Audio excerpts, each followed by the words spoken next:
भंवरे ने खिलाया फूल, फूल को ले गया राजकुंवर।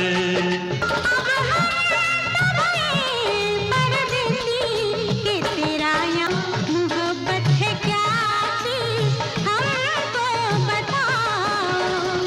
30 जुलाई 1982 सन के दिन रिलीज हुई प्रेम रोग फिल्म के गानों की कुछ ये झलकियां आपने देखी हैं। अपने समय की सबसे बड़ी ब्लॉकबस्टर ये फिल्म रही है। जी हां, प्रेम रोग, जिसके निर्माता निर्देशक स्वर्गीय श्री राज कपूर साहब थे। बॉलीवुड के सबसे बड़े शोमैन राज साहब ही माने जाते हैं और हमेशा माने जाते रहेंगे। और बॉलीवुड की इस फिल्म ने, प्रेम रोग फिल्म ने बॉक्स ऑफिस पर तहलका मचा दिया था। हर कोई इसके गानों का दीवाना हो गया था, इस फिल्म का दीवाना हो गया था, क्योंकि राज साहब ने पूरी मेहनत से, पूरी लगन से इस फिल्म को बनाया था, इसका निर्देशन किया था। वैसे तो ऋषि कपूर और पद्मिनी कोल्हापुरी को पहले ही लोग जानते थे, लेकिन इस फिल्म के बाद दोनों आसमान की ऊंचाइयों को छूने लगे थे। लेकिन इस वीडियो में हम आपको बता रहे हैं कि इसी प्रेम रोग फिल्म के दौरान इस फिल्म के निर्माता निर्देशक राज कपूर साहब का पद्मिनी कोल्हापुरी से काफी बड़ा झगड़ा हो गया था। जी हां, ये सच्चाई है। इस वीडियो में हम आपको बताएंगे कि राज साहब का पद्मिनी कोल्हापुरी से 2 बार झगड़ा हुआ था, तो वो किन कारणों से हुआ था, यही इस वीडियो में हम आपको बताने जा रहे हैं। तो सबसे पहली बात यह है कि पद्मिनी कोल्हापुरी एक ऐसी एक्ट्रेस रही हैं जिनकी खूबसूरती, जिनकी मासूमियत का हर कोई दीवाना हो गया था। 1978 में एक मूवी आई थी, सत्यम शिवम सुंदरम। ये फिल्म 1978 में आई थी। इसके प्रोड्यूसर डायरेक्टर राज कपूर साहब थे। इस फिल्म के मुख्य हीरो हीरोइन शशि कपूर और जीनत अमान थे। हालांकि इस फिल्म में एक बाल कलाकार की भूमिका निभाई थी पद्मिनी कोल्हापुरी ने, जिन्होंने की जीनत अमान के बचपन की भूमिका निभाई थी। उस कैरेक्टर में उनका रूपा नाम था।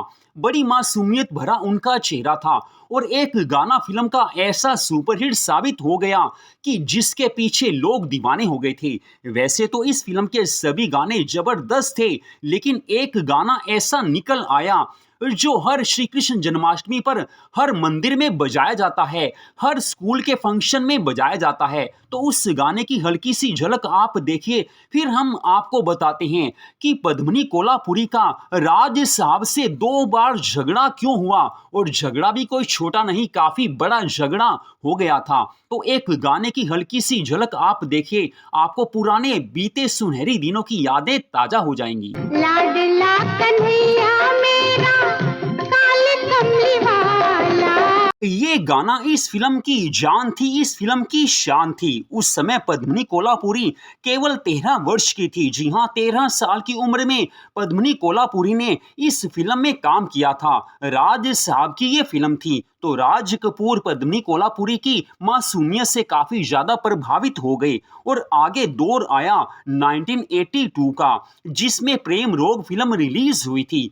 प्रेम रोग फिल्म राज कपूर साहब ने बड़ी शिद्दत से बनाई थी, पूरे दिल से बनाई थी, और इसमें ऋषि कपूर के साथ पद्मिनी कोल्हापुरी को लिया गया था। पद्मिनी कोल्हापुरी इस फिल्म में जबरदस्त भूमिका निभा रही थी और ऋषि कपूर को तो हर कोई उस समय जानता ही था। प्रेम रोग फिल्म अपने समय की सबसे बड़ी ब्लॉकबस्टर साबित हुई थी, ये हमने आपको पहले ही बता दिया है, और इस फिल्म के सभी गाने जबरदस्त साबित हो गए थे। लेकिन इस फिल्म के दौरान एक ऐसा वाकया हो गया कि जिसके बारे में किसी ने सोचा भी नहीं था। एक्चुअली में हुआ क्या था, राज साहब फिल्म के सेट पर थे, शूटिंग चल रही थी। इसी दौरान राज कपूर साहब ने पद्मिनी कोल्हापुरी से कुछ ऐसा कहा कि वो नाराज हो गई थी। राज साहब ने पद्मिनी कोल्हापुरी से कहा कि तुम्हें ये बोल्ड सीन, सेक्सी सीन करने होंगे, लेकिन पद्मिनी कोल्हापुरी वो सीन करना नहीं चाहती थी। हालांकि काफी बोल्ड दृश्य उन्होंने दिए थे, कुछ सीन ऐसे थे, लेकिन जिन सीन के बारे में राज साहब पद्मिनी कोल्हापुरी को बता रहे थे, वो सीन किसी भी हालत में पद्मिनी कोल्हापुरी करने को तैयार नहीं थी।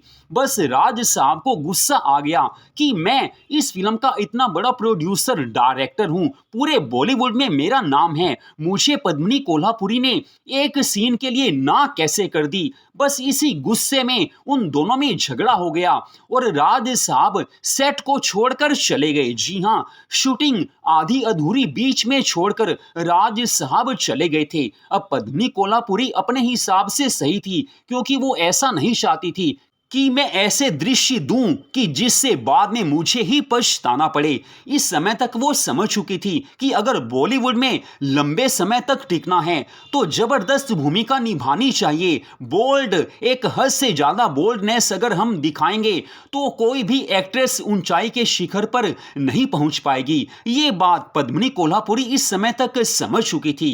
हालांकि उनकी कई फिल्में ऐसी आई हैं जिनमें उन्होंने काफी ज्यादा बोल्ड सीन्स दिए हैं। इंसाफ का तराजू फिल्म में उन्होंने काफी ज्यादा बोल्ड सीन दिए हैं, जिसके बारे में आप सबको पता ही होगा।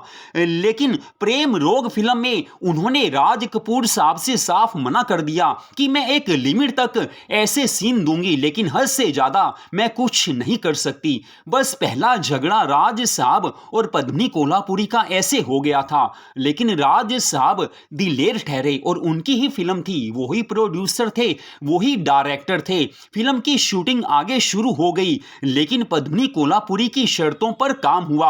उन्होंने वो सीन नहीं किए जिनके बारे में वो नहीं मान रही थी। बात आखिरकार पद्मिनी कोल्हापुरी की ही मानी गई। उन्होंने जो कहा था उसे राज साहब ने हंसी हंसी मान लिया, खुशी खुशी मान लिया। हालांकि पहले जबरदस्त झगड़ा हो गया था, ये पहले झगड़े की बात है। अब बात हम आपको बताते हैं कि राज साहब और पद्मिनी कोल्हापुरी में दूसरी बार झगड़ा कब हुआ था।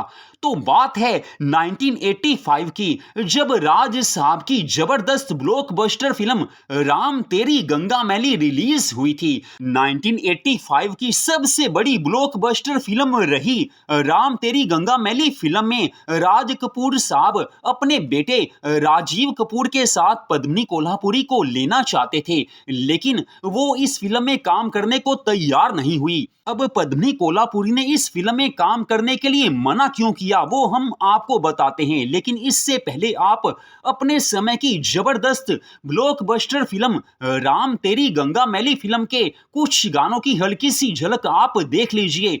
आपको पुराने बीते सुनहरी दिनों की यादें फिर से ताजा हो जाएंगी। सुन साहिबा सुन, प्यार की धुन, राम तेरी गंगा मैली हो गई।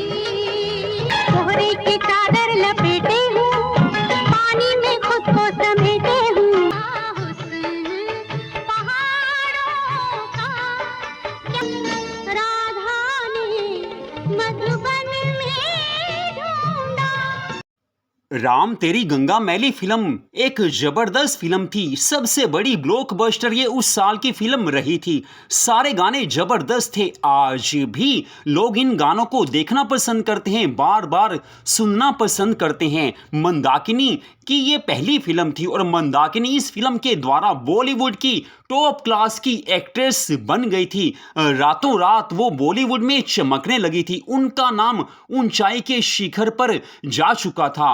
वैसे राज कपूर साहब ने ये फिल्म अपने बेटे को बॉलीवुड में स्थापित करने के लिए बनाई थी। राजीव कपूर के लिए इस फिल्म का निर्माण किया गया था, लेकिन कुछ उल्टा ही हो गया। राजीव कपूर तो चमक नहीं पाए, लेकिन बॉलीवुड में मंदाकिनी का नाम ऊंचाई के शिखर पर जा चुका था। एक काफी बड़ी सुपरस्टार वो बन गई थी। लेकिन यहाँ पर एक और बात आती है कि राज कपूर साहब इस फिल्म में मंदाकिनी को लेना ही नहीं चाहते थे। उन्होंने पद्मिनी कोल्हापुरी से इसके बारे में बात की थी कि आप इस फिल्म में एज एक्ट्रेस काम कीजिए। उन्होंने सारी कहानी सुनाई, कहानी पद्मिनी कोल्हापुरी को अच्छी लगी, लेकिन कुछ बोल्ड सीन ऐसे थे जिसमें किसिंग सीन था और बच्चे को दूध पिलाने वाला सीन था और झरने के नीचे नहाने वाला सीन था। उसके बारे में सुनकर पद्मिनी कोल्हापुरी ने बिल्कुल साफ साफ मना कर दिया। उन्होंने राज साहब को बोला कि मैं ऐसी फिल्म नहीं करूंगी कि जिसमें इतने ज्यादा बोल्ड सीन्स हो, ये सीन्स मैं किसी भी कीमत पर नहीं कर सकती। उस समय राज साहब ने कहा कि मैंने तुम्हें पहले प्रेम रोग फिल्म में लिया था, मैंने तुम्हें काफी बड़ी हीरोइन बनाया है, लेकिन अब तुम मुझे इस फिल्म के लिए मना कर रही हो। उस समय पद्मिनी कोल्हापुरी ने कहा कि आपने मुझे फिल्म में लिया था, प्रेम रोग सक्सेस हासिल कर चुकी, वो बात अलग है। मैं आपका दिल से थैंक्स करती हूँ क्योंकि आपके द्वारा ही मेरा बॉलीवुड में नाम हुआ था। लेकिन बोल्ड सीन्स मैं कर सकती हूँ, फिर भी उसकी कुछ सीमाएं होनी चाहिए। लेकिन राम तेरी गंगा मैली फिल्म के बारे में जो आप मुझे बता रहे हो, वो सीन मैं किसी भी कीमत पर नहीं कर सकती, नहीं कर सकती, नहीं कर सकती। तो इस तरह से पद्मिनी कोल्हापुरी ने बिल्कुल साफ साफ मना कर दिया था। राज कपूर साहब को काफी बुरा लगा, उन्होंने काफी कुछ कहा, दोनों में झगड़े की नौबत आ गई थी, लेकिन फिर भी पद्मिनी कोल्हापुरी बिल्कुल भी नहीं मानी। उसके बाद जाकर राज कपूर साहब ने मंदाकिनी को एज हीरोइन लिया था, लेकिन राम तेरी गंगा मैली फिल्म की 45 डेज की 45 दिनों की शूटिंग पूरी हो चुकी थी मंदाकिनी को लेकर, लेकिन 45 दिनों के बाद राज कपूर साहब फिर से पद्मिनी कोल्हापुरी के पास गए, फिर से राम तेरी गंगा मैली फिल्म में उन्होंने उन्हें काम करने के लिए मनाने की कोशिश की, लेकिन पद्मिनी कोल्हापुरी ने साफ कह दिया कि जब एक बार मैंने आपको मना कर दिया है तो दोबारा मैं कैसे मान सकती हूं, ये बात आपको मालूम होनी चाहिए। बस ये बात राज साहब को काफी बुरी लगी थी। दोनों में फिर से बहस हुई, लेकिन पद्मिनी कोल्हापुरी टस से मस नहीं हुई और राज साहब फिर से निराश हो गए थे। तो राम तेरी गंगा मैली की आगे की शूटिंग राजीव कपूर के साथ मंदाकिनी को लेकर ही उन्होंने पूरी की और राम तेरी गंगा मैली बॉलीवुड की एक ऐसी फिल्म बन चुकी थी जो अपने समय की, अपने साल की सबसे बड़ी ब्लॉकबस्टर फिल्म मानी जाती है। वैसी फिल्म दोबारा ना आई है, ना आ सकेगी, क्योंकि राज साहब बॉलीवुड के सबसे बड़े शोमैन कहे जाते हैं। उनकी फिल्मों में कुछ ना कुछ तो ऐसा होता था जो हर कोई उनकी फिल्मों का दीवाना हो जाता था। हालांकि उनकी एक कमजोरी कहिए या खासियत कहिए या उनकी सोच कहिए, उनकी हर फिल्म में बोल्ड सीन्स की भरमार होती थी। चाहे वो बॉबी फिल्म हो, चाहे वो मेरा नाम जोकर फिल्म हो, चाहे प्रेम रोग फिल्म हो, चाहे राम तेरी गंगा मैली फिल्म हो, हर फिल्म में काफी बोल्ड सीन्स जरूर होते थे। लेकिन ये भी सच्चाई है कि राज कपूर साहब जैसा हीरो, प्रोड्यूसर, डायरेक्टर पूरे बॉलीवुड में ना उस समय कोई था, ना आज है, ना आगे फ्यूचर में हो पाएगा। राज साहब जैसे कलाकार बार बार नहीं आते हैं और जब आते हैं तो पूरे बॉलीवुड में, पूरी दुनिया में धमाका कर देते हैं। तो पुराने दिन पुरानी यादें चैनल पर इस वीडियो को आपने देखा जिसमें हमने आपको बताया है कि पद्मिनी कोल्हापुरी का राज कपूर साहब से 2 बार झगड़ा क्यों हुआ था। हालांकि ये झगड़ा कोई ऐसा झगड़ा नहीं था कि दोनों में हमेशा के लिए बोलचाल बंद हो जाती, लेकिन फिर भी झगड़ा तो झगड़ा है, चाहे छोटा हो चाहे बड़ा हो, और यहाँ तो काफी बड़ा झगड़ा था। राज साहब की बात पद्मिनी कोल्हापुरी ने 2 बार नहीं मानी, बस ये सारा किस्सा था। तो इस वीडियो को आपने देखा, आपका दिल से थैंक्स। ऐसी वीडियोस को देखने के लिए पुराने दिन पुरानी यादें चैनल को सब्सक्राइब जरूर कीजिए, क्योंकि हमारे इस चैनल पर आपको ऐसी वीडियोस मिलती रहती हैं, आगे भी मिलती रहेंगी। जय भारत माता की, जय हिंद।